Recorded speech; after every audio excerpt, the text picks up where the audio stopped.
Dear viewers, greetings. In this video, we are going to see about emission spectroscopy. This video will cover the following topics.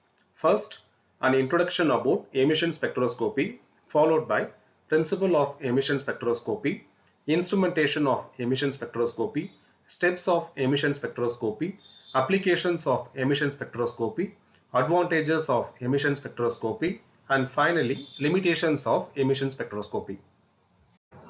Emission spectroscopy.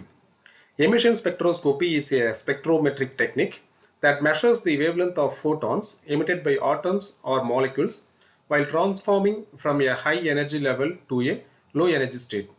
Emission spectroscopy is a technique used to analyze the composition of materials based on the light which is emitted from them.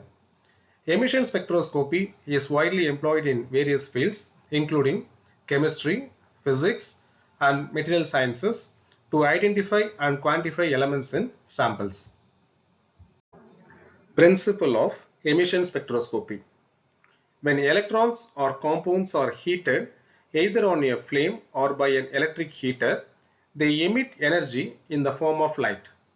The light emitted from a compound is passed into a spectrometer, then disperses the light into separate wavelengths. Each element forms a different atomic spectrum that indicates that an atom can radiate only a certain amount of energy. Each element emits a set of discrete wavelengths that is characteristic to it based on its electronic structure, and from these wavelengths the elemental composition of the sample can be determined. Instrumentation of emission spectroscopy. The instrumentation of emission spectroscopy contains 5 major parts. They are excitation source, sample introduction system, monochromator, detector, and data processing system. The first part is excitation source. The excitation source provides the energy needed to excite the atoms or molecules in the sample. Common sources includes flames for flame emission spectroscopy, plasma for ICP-OES, and electric arcs or sparks for atomic emission spectroscopy or AES. The second part is sample introduction system. The sample introduction system delivers the sample to the excitation source. This can involve nebulizers for liquids or sample holders for solids. The third part is monochromator. The monochromator disperses the emitted light into its component wavelength. A monochromator can be a prism or a diffracting grating that allows the selection of specific wavelengths for analysis. The fourth part is detector. The detector measures the intensity of the emitted light at specific wavelengths. Common detectors includes photomultiplier tubes, charge coupled devices, and photodiodes. The fifth and final part is data processing system. The data processing system analyzes the signal from the detector and converts it into a readable format, often displaying the results in the form of spectra. Steps in emission spectroscopy. There are 6 steps in emission spectroscopy.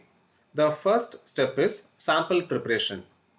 The sample is prepared, often dissolved in a suitable solvent or as an aerosol for introduction into the excitation source. The second step is excitation. The excitation source, either flame or plasma, provides the energy to excite the atoms or molecules in the sample. The third step is emission. Upon returning to their ground state, the excited atoms or molecules emit light at characteristic wavelengths. The fourth step is light dispersion. The emitted light is directed through a monochromator which separates it into its component wavelengths. The fifth step is detection. The intensity of the light at specific wavelength is measured by the detector. The sixth step is data analysis. The data processing system analyzes the spectral data, allowing for identification and quantification of the elements which are present in the sample. Applications of Emission spectroscopy.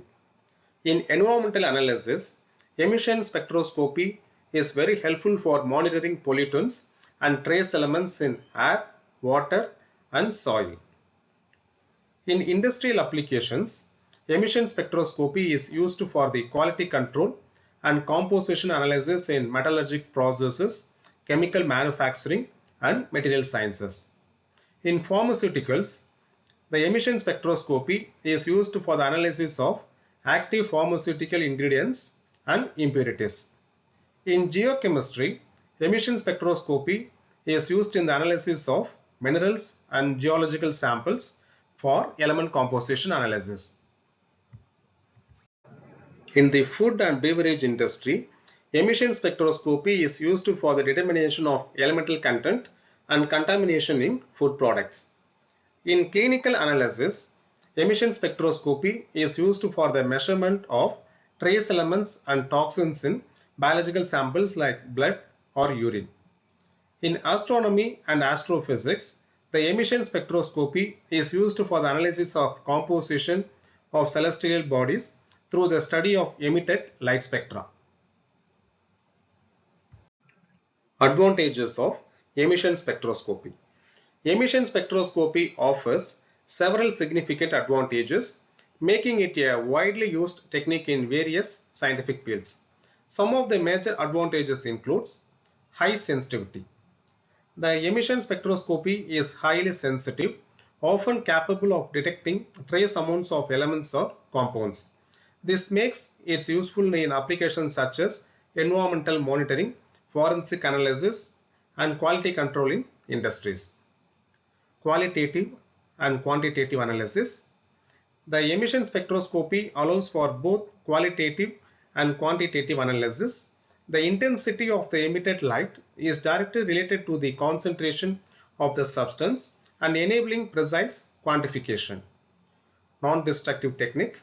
Emission spectroscopy is often non-destructive, meaning the sample remains intact after analysis.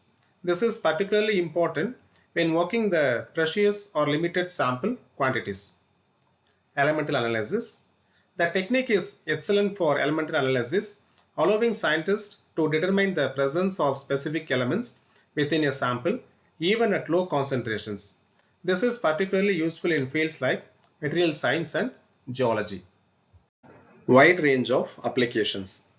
Emission spectroscopy is applicable in a wide range of scientific and industrial fields, including environmental science, metallurgy, chemistry, biology, and pharmaceuticals.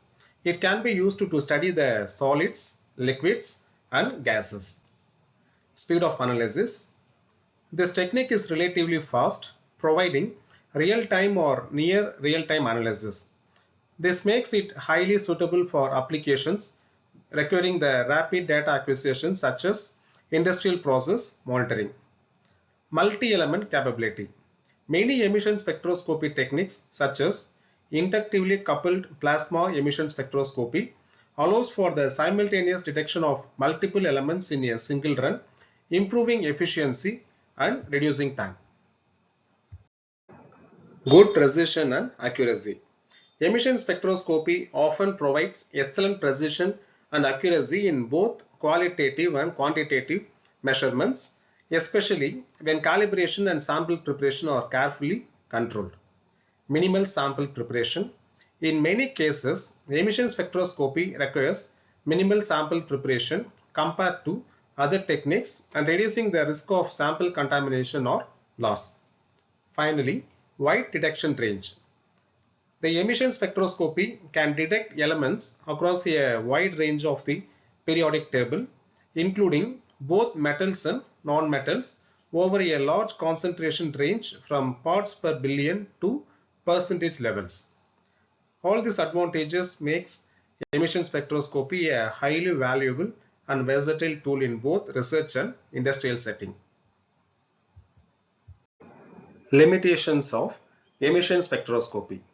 Some of the limitations of emission spectroscopy are interference from other elements, matrix effects, sensitivity to sample conditions, destructive in some cases, high equipment cost, requires skilled operation, limited detection of non-emitting species, calibration and standards required, background noise and signal to noise ratio. Sample preparation requires particular forms such as liquid or aerosol, limited ability to distinguish oxidation states, high energy consumption, and limited spatial resolution. These are all the limitations of emission spectroscopy.